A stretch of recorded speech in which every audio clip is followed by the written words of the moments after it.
Assalamualaikum warahmatullahi wabarakatuh. Perkenalkan, nama saya Muhammad Adib Khairul Anam, nomor absen 36 dari kelas 12 Multimedia 1, ingin mempresentasikan tentang alur proses produksi produk multimedia. Pengertian multimedia. Yang pertama adalah pengertian multimedia. Multimedia adalah gabungan dua unsur atau lebih media, seperti teks, gambar, grafik, animasi, audio, atau video, menggunakan alat bantu serta koneksi, sehingga menghasilkan output tertentu, bisa berupa informasi menarik atau hal lainnya. Nah, jadi selain sebagai hiburan, multimedia juga bisa digunakan sebagai alat atau perantara yang memberikan informasi kepada penggunanya.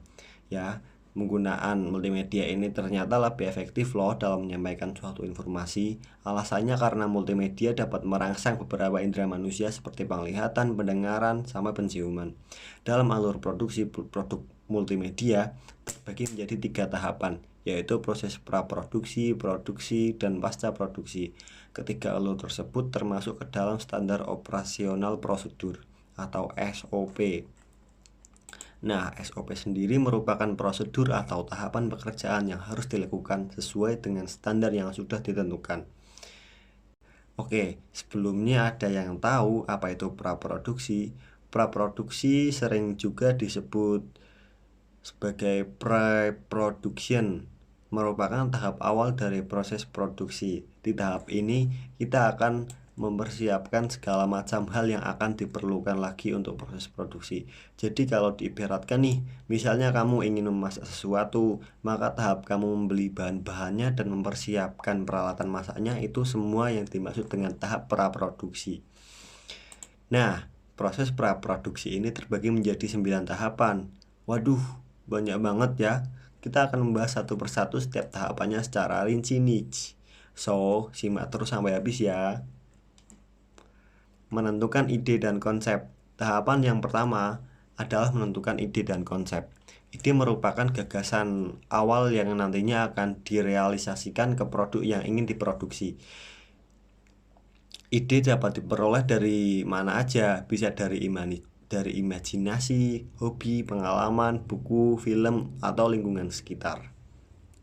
Dari ide ini, kita akan tahu produk seperti apa sih yang ingin kita produksi. Nah, setelah menemukan ide, kita bisa mengembangkannya menjadi sebuah konsep.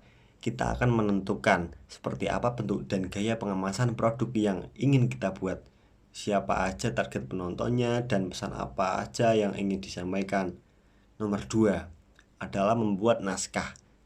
Selanjutnya ada tahap pembuatan naskah. Tahap ini juga nggak ada kalah penting. Selanjutnya ada tahap pembuatan naskah. Tahap ini juga nggak kalah pentingnya loh dari tahap sebelumnya. Pada pembuatan video atau film, naskah bisa dijadikan acuan dalam proses produksi.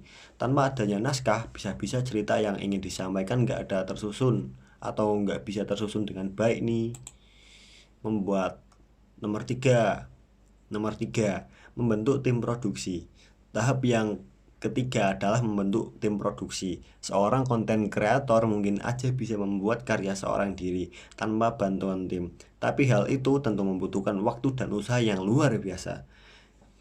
Nah, dalam skala produksi produk multimedia yang lebih besar, seperti pembuatan film atau video klip, kita pasti membutuhkan sebuah tim produksi.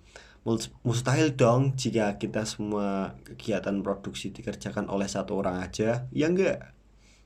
Nomor 4, membuat panduan gambar.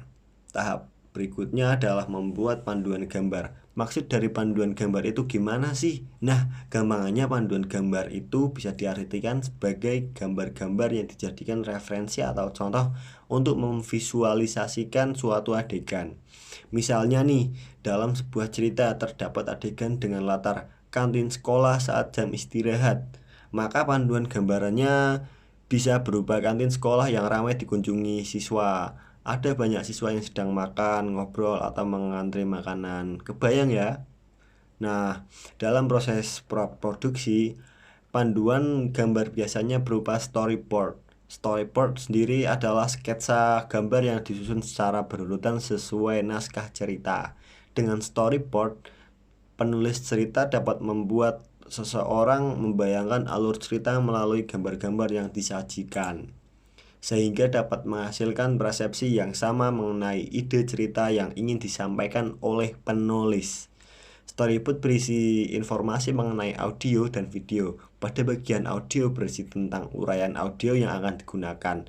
Uraian ini bisa berupa narasi, dialog, musik, ilustrasi, atau sound effect. Sedangkan pada bagian video berisi tentang gambaran adegan dengan menyisipkan ilustrasi. Bisa juga diperjelas dengan menambahkan keterangan berupa teks dari adegan yang ingin diilustrasikan, disertai dengan shoot dan angle yang digunakan.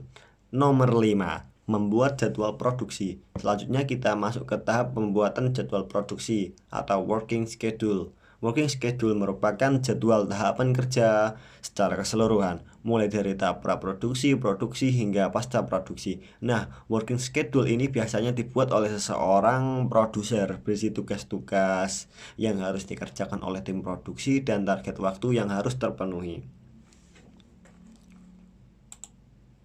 Nomor 6, menentukan peralatan produksi. Setelah itu, kita akan menentukan perlengkapan apa aja yang dibutuhkan untuk proses produksi nantinya. Tahap ini harus dipikirkan baik-baik ya. Jangan sampai ketika proses syuting nanti ada beberapa peralatan yang belum ada, atau bahkan ada perlengkapan yang seharusnya nggak terlalu dibutuhkan tapi justru dibeli begitu saja. Kalau sudah begitu, proses produksi bisa jadi akan terhambat dan biaya produksi juga nggak bisa dikeluarkan secara optimal deh. Nomor 7, mencari pemain dan lokasi. Selain menentukan perlengkapan produksi, kita juga perlu mencari pemain dan lokasi untuk keperluan syuting nanti. Kamu pasti pernah mendengar istilah casting kan? Casting adalah proses pemilihan pemain atau aktor untuk memerankan sebuah karakter pada cerita. Nah, tahap di sebelumnya kan kita sudah membuat naskah tuh. Dari naskah tersebut kita bisa bedah karakter apa aja sih yang dibutuhkan. Nomor 8, merinci anggaran biaya produksi. Oke, kita masuk ke tahap selanjutnya ya, yaitu merinci anggaran biaya produksi atau breakdown budget. Breakdown budget adalah rincian keseluruhan dana yang digunakan untuk proses produksi. Masing-masing departemen pada tim produksi akan membuat Masing-masing departemen pada tim produksi akan membuat rencana anggaran biaya mulai dari proses praproduksi sampai pasca praproduksi. Kemudian rencana anggaran biaya tersebut akan disusun menjadi breakdown budget oleh produser. Melakukan reading dan rehearsal. Akhirnya sampai juga pada tahap terakhir dalam proses praproduksi produk multimedia nih, yaitu melakukan reading dan rehearsal. Setelah naskah sudah siap dan para pemain sudah ditentukan, maka saatnya untuk melakukan reading, yaitu proses pengerahan pada pemain sesuai dengan konsep dan skenario dari sutradara. Reading dilakukan secara bersama-sama menggunakan cara dengan membaca skenario sesuai dengan porsi perannya masing-masing yang dibimbing oleh sutradara. Reading penting sekali dilakukan oleh para pemeran agar dapat mendalami karakter yang dimainkan. Oke, selesai sudah materi kita kali ini. Wah, banyak juga yang dibahas. Nah, sekarang saya mau penutupan nih. Terima kasih untuk semuanya yang telah mendengarkan, dan saya memohon maaf yang sebesar-besarnya bila ada salah kata.